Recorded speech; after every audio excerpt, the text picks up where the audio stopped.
Hello and welcome to this video lecture on how to present, discuss and defend your thesis. Now the deadline has passed and you shall prepare the defense of another person's thesis, defense of your own thesis and the discussion of another person's thesis. So therefore I upload this video lecture and we do it online since I'm in Malmö. So today we're going to talk a little bit about the formalities. Some on presentation techniques. You're not going to present so much your own stuff as you're going to do another student's thesis. What to focus on in the discussions, and then how to be constructive, because this is really what we're looking for in the seminar situation, is to have a constructive dialogue between the student the student defending and the student discussing. All right, so first of all, I hope you made sure that your thesis that you submitted were proofread and that it's fully understandable. Some of you have English as a native language and are perhaps not that worried about it, so that's fine. But at this stage, there should not be any recurring grammatical errors, language problems, incorrect references, etc. Now, as I've stated, and what is also in the course guide, it says that if we cannot understand the thesis, it will be failed. Of course, if there is a mistake, there are going to be some grammatical errors, etc. Yes, that's fine. We all make mistakes. But if it's of that caliber that we cannot understand or the thesis, then we will have to fail it. Now, and this has happened. I can tell you that the thesis is difficult to understand, and as an examiner, it's not our job to guess what the student means. But I hope, since I've been stressing this a lot, that this will not be the case this year. Last year it was not the case either, so I hope we are being better in preparing you for your text. The final deadline for your thesis, for you submitted in May, is June the 7th. And you should submit it on the student portal site. This is important, on the student portal site. Of course, Kevin and Tagrit or other students who have not access to the student portal site, you submit to me as well as to your examiner. So you'll have to submit to me as well as your examiner. And as I've said, theses that needs more than 1 week should not be defended, but it's already submitted, so we have the results. But in general, you should not have too much to do, because after the defense, you will have a lot of work to do. So from the defense to deadline, and defense is going to be 23rd and 24th of May to deadline, there's going to be a lot of work to do. So make sure you have this nice empty calendar here, that you have nothing to do, because it might be very busy, very busy. And also the examiner might have many requests that you didn't foresee, that your supervisor didn't foresee. So be mentally prepared for a lot of work after this. Now, immediately after the defense, you will be notified whether you have passed or failed. And most likely there is since we have these 2 weeks after the defense, most likely most students would want to make use of this.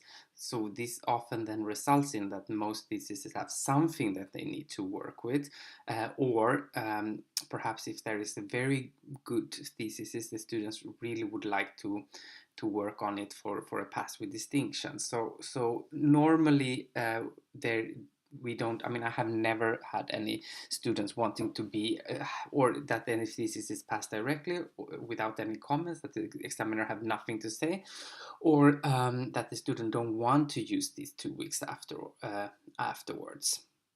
And we cannot, and this is also against the rules, we cannot give you a pass and then change it to a pass with distinction. We're not allowed to change a grade. So that's why even very good thesis is often we don't um, pass them straight away.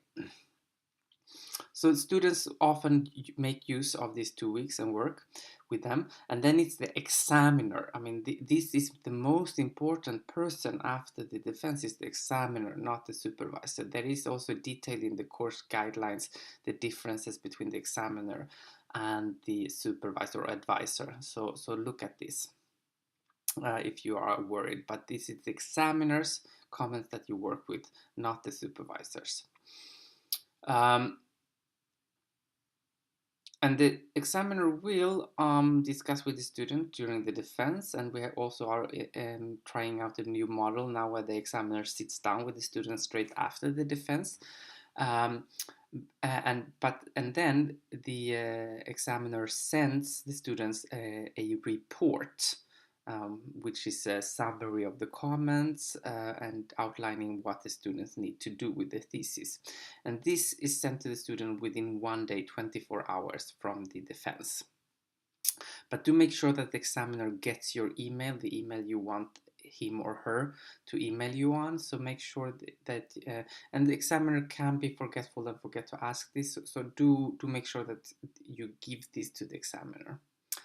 And very importantly, sometimes you forget about this. When you resubmit, you need to, because the examiner don't have hours to reread perhaps the whole thesis, and maybe there was only one part of the thesis that was problematic. So you need to make sure that you have used track changed or highlighted in some color what you have changed, as well as provide a response letter where you respond to all the points made in the report. Or we call it the cover document here. So you in detail discuss the changes you have made or not made. I mean, it's your thesis. Maybe you think that the examiner is wrong or you don't agree with the examiner. Then you say it there, like, you requested me to make changes to my methods. I do not agree with these comments because this and that, and therefore I have not done this. So it's kind of like a response letter, but also we call it here a cover document. And on basis of this, the examiner decides your final grade. And if you fail, you can always defend again in August. And the next possibility after August is May 2018.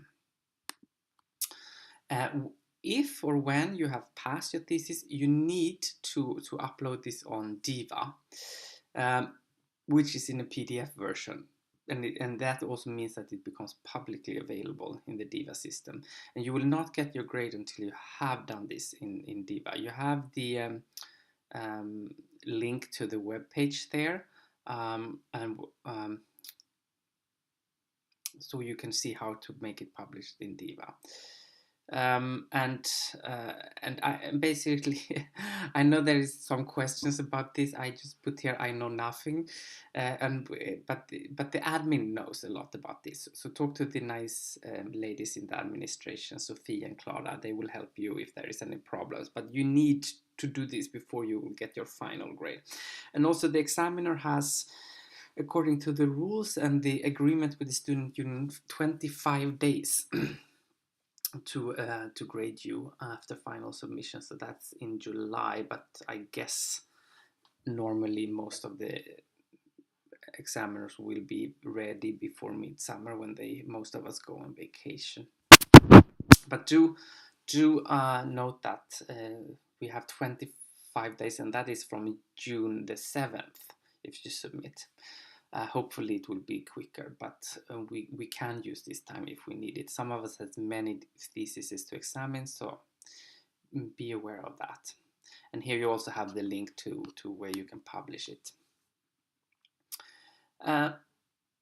Finally, the defense is very important, and we are doing a new structure this year, so this is new from last year.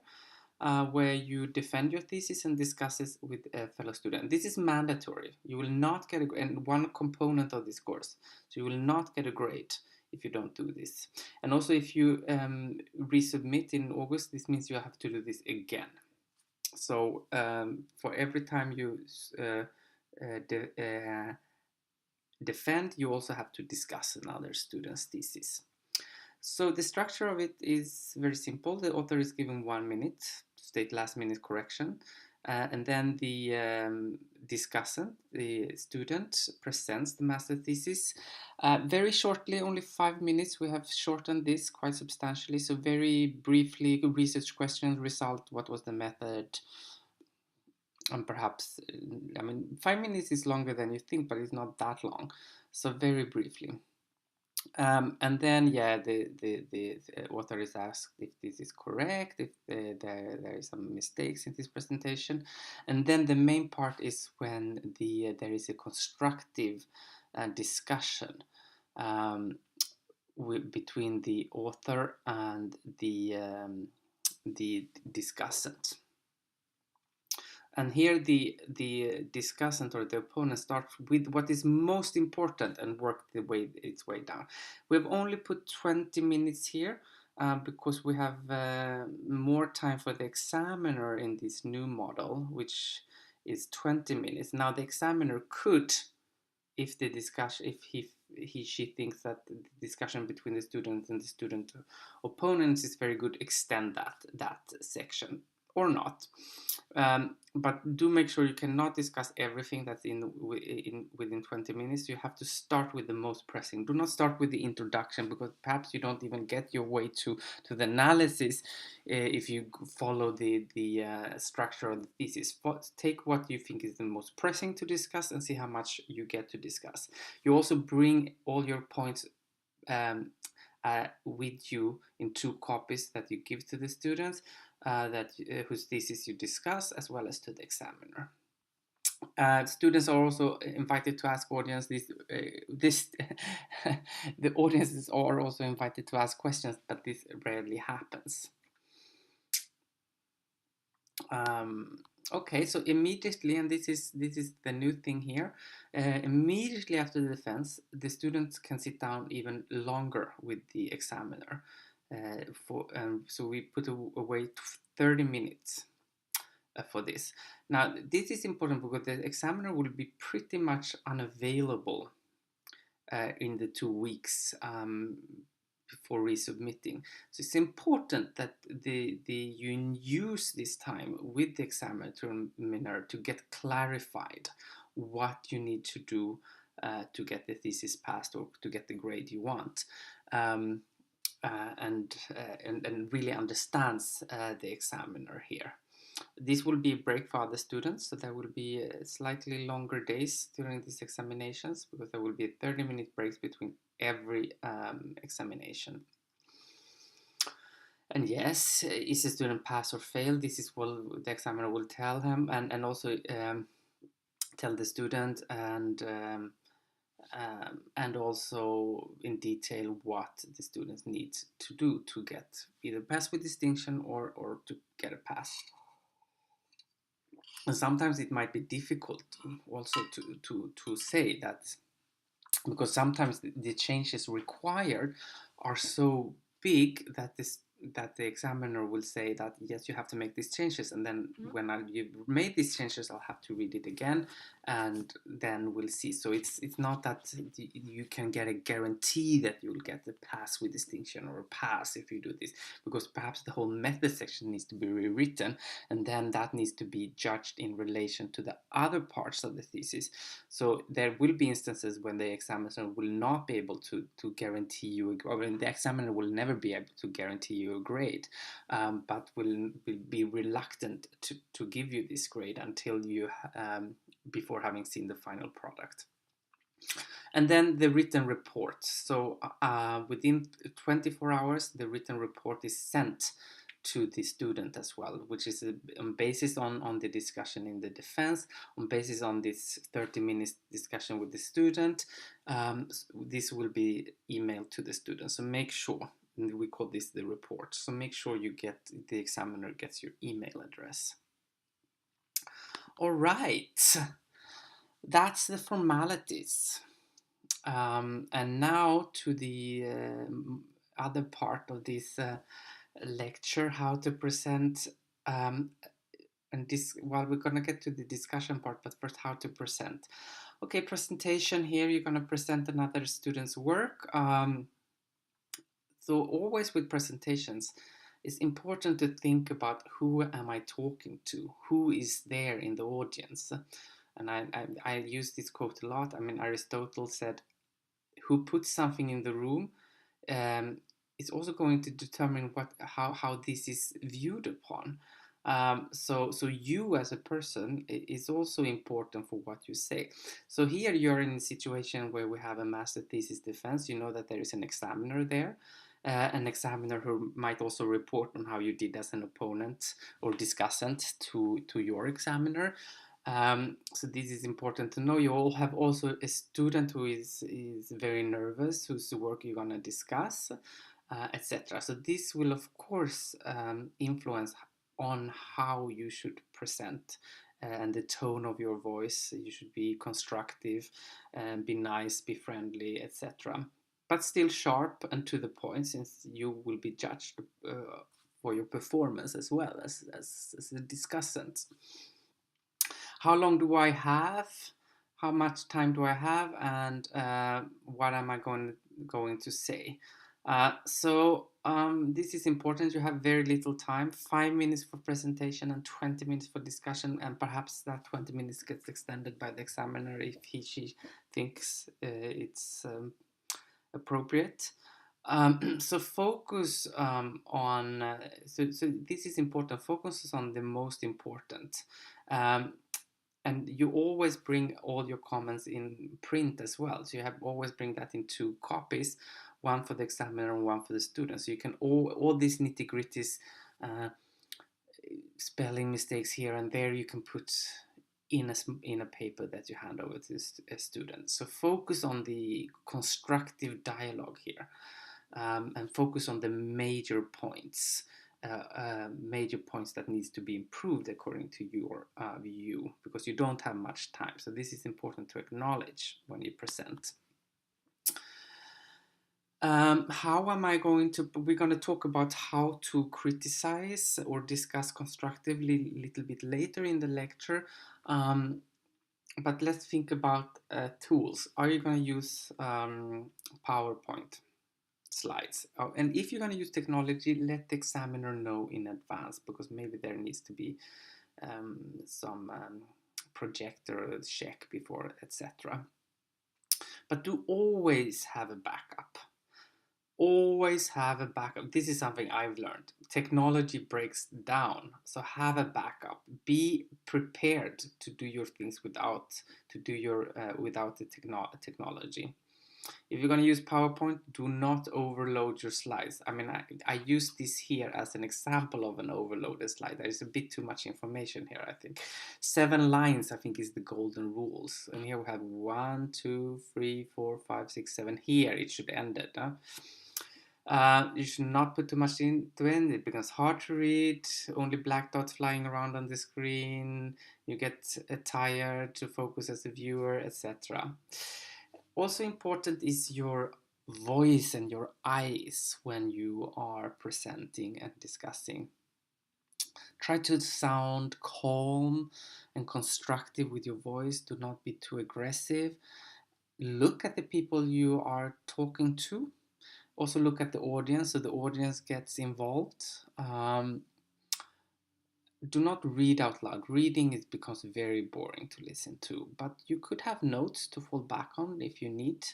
But try to avoid reading. But if you're nervous, have notes to fall back on. And I said, look at your audience. Eye contact is important. You are on stage. This is something I try to think about when I lecture. Sometimes I perhaps succeed and sometimes not. But you have to be entertaining and interesting. So try not to be boring. Reading out loud is boring. Overloading slides is boring. And to be interesting and entertaining, you also need to know the audience, as we said before, and also think about this as a little bit as a performance. Of course, the content is very important here, and you're going to be judged on the content. But I think it's good to think a little bit about this stage metaphor and to think about the entertainment aspect of it. Or at least it should be interesting and captivating is perhaps a better word than entertaining. Captivating. Yes, this I said already. You have to be on stage and entertaining. If you get nervous, and this happens, believe me, I've been so nervous I've almost shit in my pants a couple of times. I have a couple of techniques that I use, which works for me. One is deep breathing, yoga breathing, and this has actually scientific support that this actually calms you down. So, you know, the yoga breathing, breathe in and you fill up the whole lungs from the bottom to the up, and then you breathe out. So very...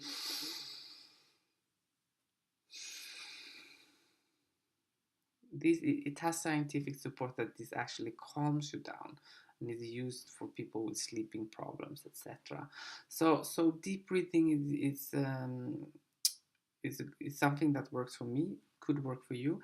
Another thing that a professor told me when I was actually a student doing my bachelor was, and this sounds very stupid, but it's also work, but it is to stand on your both feet, to not like cross your legs and, you know, and you're gonna look like you are peeing your pants, or maybe you are because you're so nervous, but stand firmly on your both feet and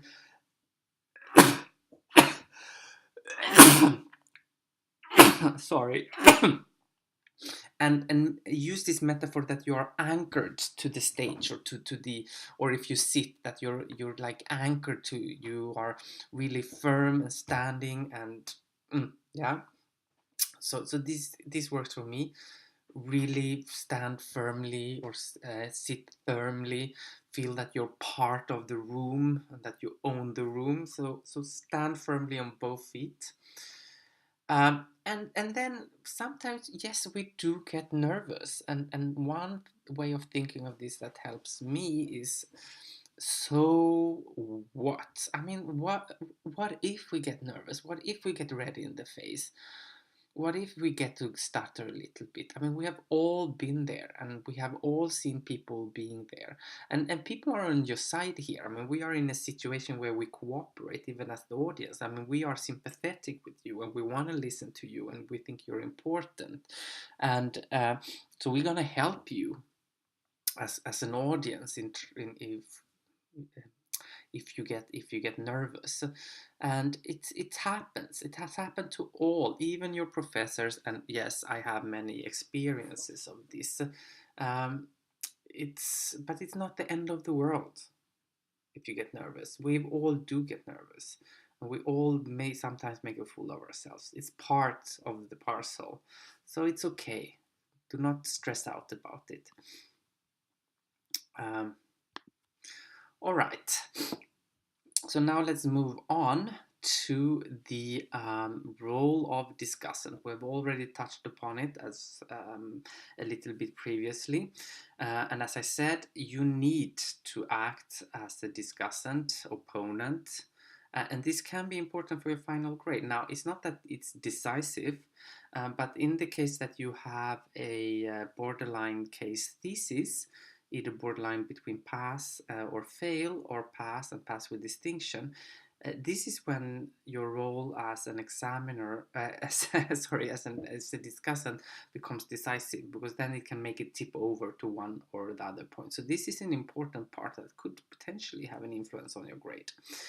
Your job is to prepare a constructive discussion, and also to in written list the most important things to address.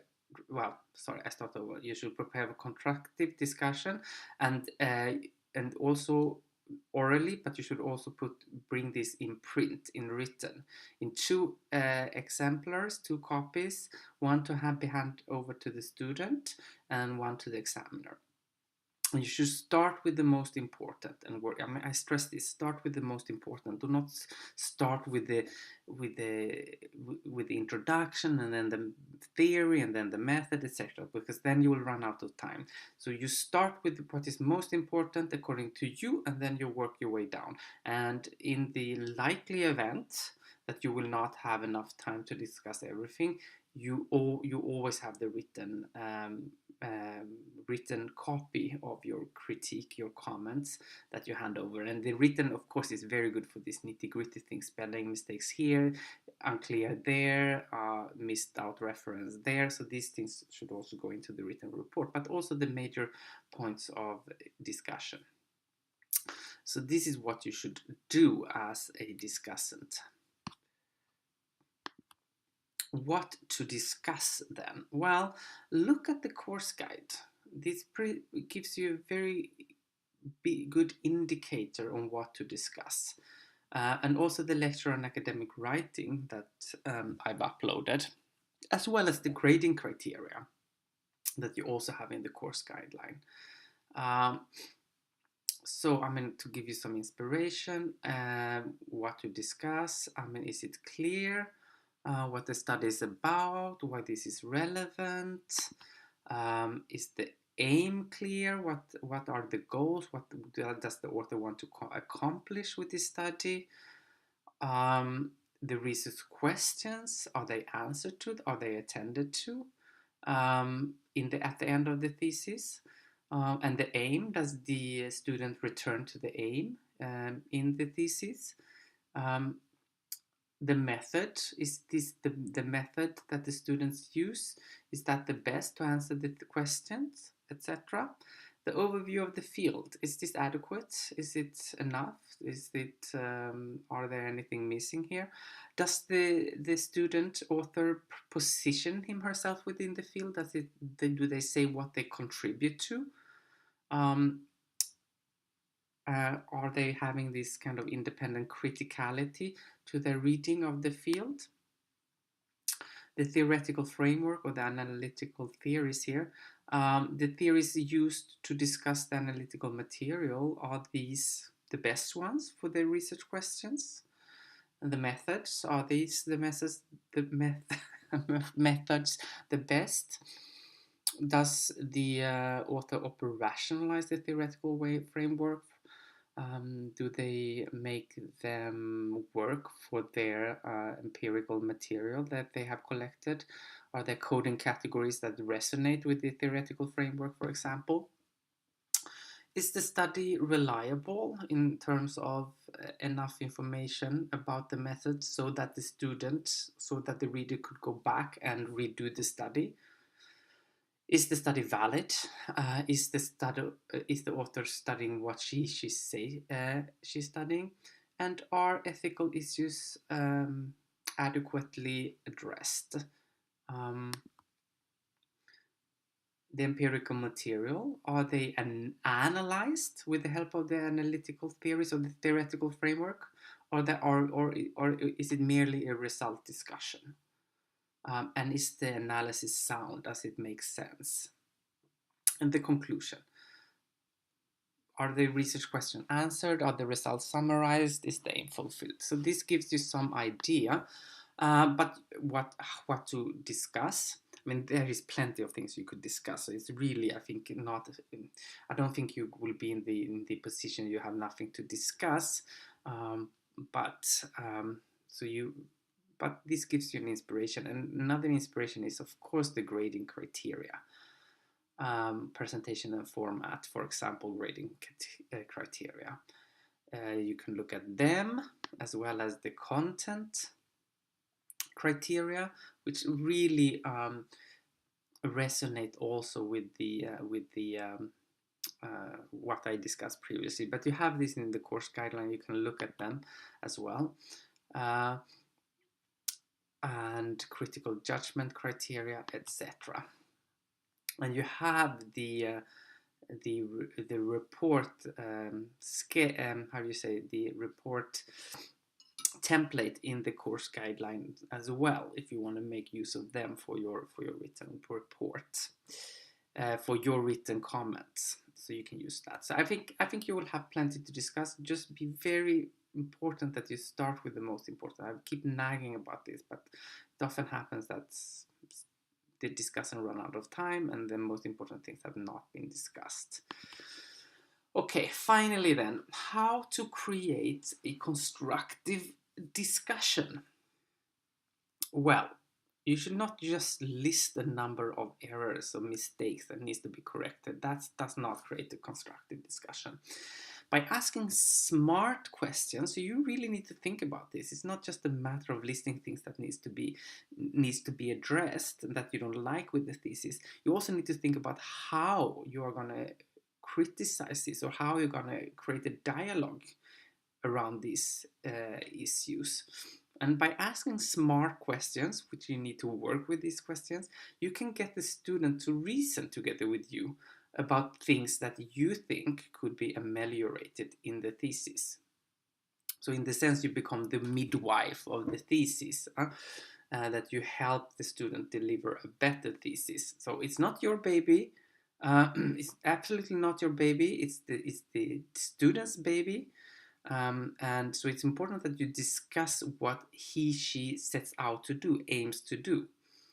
And even if you don't like that aim, that's not your problem in that sense, because you need to take what's in the thesis for the sake of what's in the thesis and not discuss something else. And I put here an example. Why isn't there anything about sports? I mean, there is this professor who is kind of infamous in the field who likes sports, which is his field, media and sports. Now, so he thinks that everything should be about sports. So every time he discusses something, he says, like, yeah, yes, but why haven't you related this to sports? Well, maybe because the student doesn't have this aim. So we'll have to actually, what is it the student want to do, and accept that and discuss the thesis for what's in the thesis, not what's not in the thesis. We're not going to discuss what's not in the thesis. We're going to discuss what's in the thesis. And we have to accept that maybe some students do not have the same priorities as we. It's not our baby. We're just going to help someone else to deliver their baby. Yeah. Do you get the metaphor? I hope so. So the aim here is to create an atmosphere of helpful criticism discussion. And this is, I'm not saying this is easy. This is actually very difficult. And mainly because the student is nervous, the opponent is discussant and nervous, the discussant don't want to criticize his or friends, etc., etc. So there is many things that makes this problematic. But think about if you're nervous, deep breathing, etc., etc. So if we look at this from the perspective of the discussant, so prepare areas that you want to discuss rather than yes and no question. Yes and no question is really boring and it doesn't get to a discussion. You could, if you want, and it has pros and cons, but if you want, you could send your areas that you want to discuss to the student in advance if you think that the student is nervous or etc. So you could do this in advance.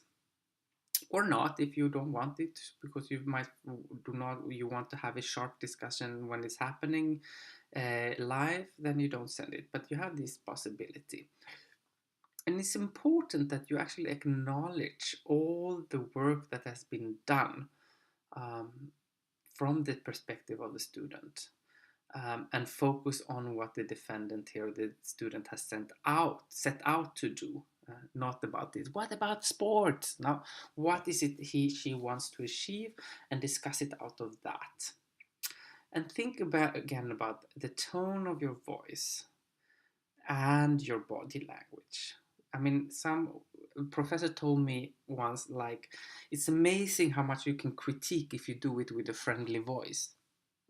It's true, but yeah, think about the tone of your voice and your body language, not to make it too conflictual or confrontative.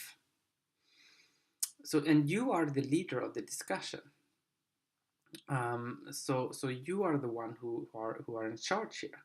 So think about this. Think about these things.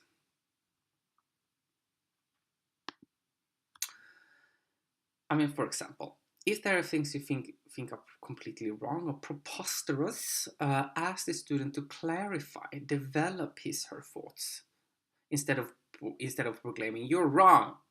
This is idiotic. This is stupid. Why did you put it this way?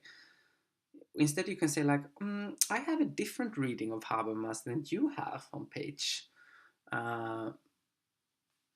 Than you have. On page 340, for example, in Habermas, the structural transformation of the public sphere, he states that the public sphere and this and this and that. But how does that fit in with your argument that you make on page 12? I mean, this is one way of simply stating that you're fucking misunderstood Habermas. How can you do this? So you could put it in this way and get the student to talk to you about these things. And by doing this, maybe it's not that the student is wrong. Maybe it's just poorly explained, and maybe you realize that there is actually a point to what the student said here. By asking this question, and you actually learn something as well from discussing it with the student, and the student realized in a constructive way that maybe this is an area where her argument is weak and needs to be ameliorated.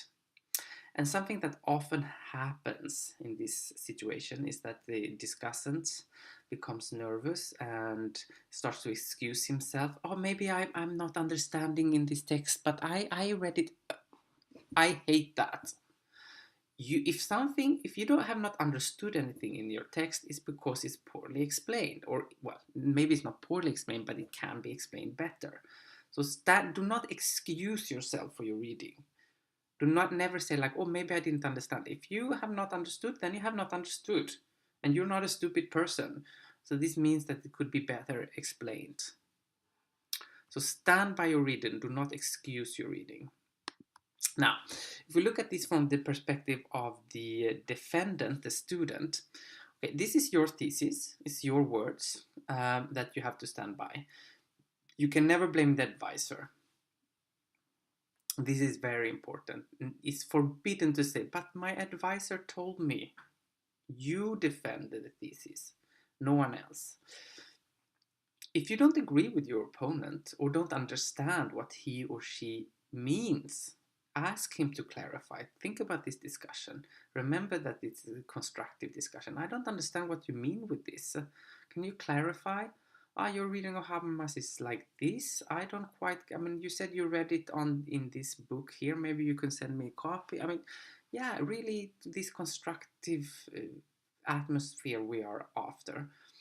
And also acknowledge, I mean, as much as the discussant have to acknowledge all the work that the student has done, so should the student acknowledge all the hours that the discussant, opponent has put in to help you get a better grade on your thesis. So be thankful of this. And if you're very nervous, I mean, you could also contact the opponent discussant in advance and tell him I'm very nervous, please. And you know, and when the opponent discusses something, it doesn't mean necessarily that this is wrong. I mean, it could be that you're right or your reading is more correct than the discussant, but only the fact that it's discussed is perhaps an indication that this is an area that needs further clarification. Maybe it doesn't mean that your argument is wrong, but it's poorly explained. So you can look upon all this area that is the discussant highlights as areas that needs further explanation and needs to be explained better rather than being simply wrong. You don't have to agree with your opponent. This is important. You don't have to come to a consensus on issues. But opponent really do is to highlight areas that are problematic, and maybe part of it is because you can explain it better, not that your argument is wrong. And don't be angry if the opponent doesn't get what you mean. Make a note to yourself. This is an area that needs to be attended to in order to transfer your ideas better in more comprehensible manner to the reader. And this is what the thesis is about, to transfer your ideas to the reader. And maybe this is an area where you could work better on your arguments. All right. This is it, guys. You are defending your thesis, and I really hope this is going to be a nice nice experience for you, and it's going to be a nice constructive discussion, and that you're going to learn a lot from reading each other. And also do let me know if there's going to be many external in the audience, so we do book the right rooms for this. But yay, this is it. I look forward to it. I see you 23rd of May.